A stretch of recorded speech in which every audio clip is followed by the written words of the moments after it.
Okay, we're going to show you how easy it is to make your own sauerkraut. The first thing we did was we sliced the cabbage as thin as we could. We cored it and then sort of quartered it, put it in wedges, sliced it as thin as we could, and then we salted it, and there's a formula for that. This time we put some caraway seed in. Larry is packing our gallon jar, and then he's going to press it down. He's got more strength than I do. We've had this cabbage, we've been massaging it and letting it sit now for at least 3 hours.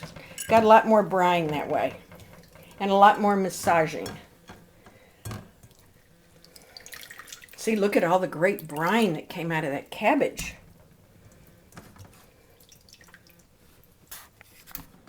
We have put the cabbage, salted cabbage, in the jar. Larry's pressed it down. I know when he pressed, we've got at least an inch of brine. It's floating right now.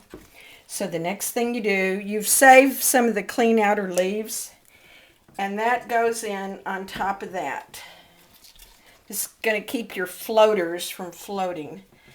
I probably needed more leaves, but this is what I got. Okay, see, you just put them on top.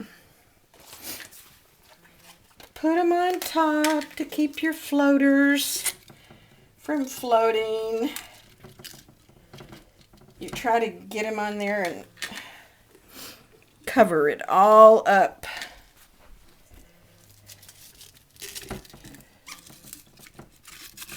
You won't get it all covered up, I guarantee you. I'm going to tear this one up. Okay.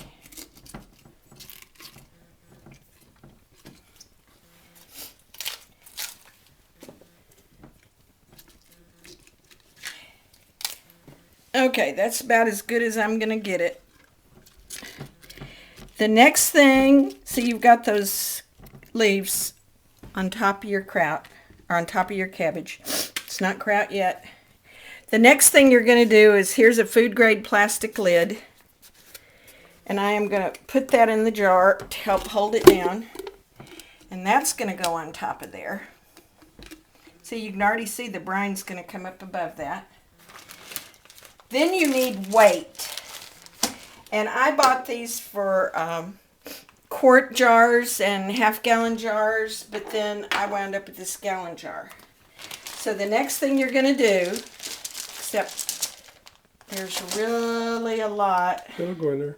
I know it will, but that's not big enough. Okay, I think what I'm going to have to do is get...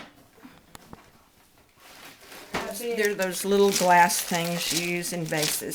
That's heavy. That's my weight. So I'm going to put that down in there in that bag. But this jar would hold 6.5 pounds of kraut, or cabbage, and we only have 5 pounds. And we have a food scale, and I literally weighed it all. So I know that is 5 pounds of cabbage. So now what we're going to do is I'm going to fill this bag pretty full with water. That's going to give me, see, more weight. The last time we did it with 6 pounds of cabbage, and it was up close to the top, so I didn't have all that extra room. And I don't want all that extra room in there. We want that to stay under. So, there's my bag that's weighting it down. And now here is the airlock that came with this jar. See, the little lid has a grommet in it. So what you do is, see, there's little holes in the top of that. We're going to fill this up to that line, the fill line. Just right. See, there's the fill line. A little too much. Fill line. And we're going to put the lid back on. This is the airlock. Once I put this lid on, it's going to build up pressure in there because it's fermenting. It's going to push all the air out of there. and it's going to come out through this thing, and then it'll be sealed. Air cannot get in there, and that's what would ruin your fermentation. So we're going to put this down in here till it's tight. You can see how far it goes. There's a little line. We are going to screw this lid on. Now, all of ours that we've done so far, other than the one with the onion in it, we've let it go 6 weeks. But this time, we're going to let this one go 4 weeks, just to see what we think of it. It will overflow. This stuff will bubble out of this jar. Maybe not as bad as when we had it fuller, but... So let me show you what we're going to do now. Oh, well, here. We're going to put it over here on the floor in front of our pantry. And we're just going to leave it there. And there's going to be gunky looking stuff bubble out and all that. And periodically I'll clean this dish if it starts growing.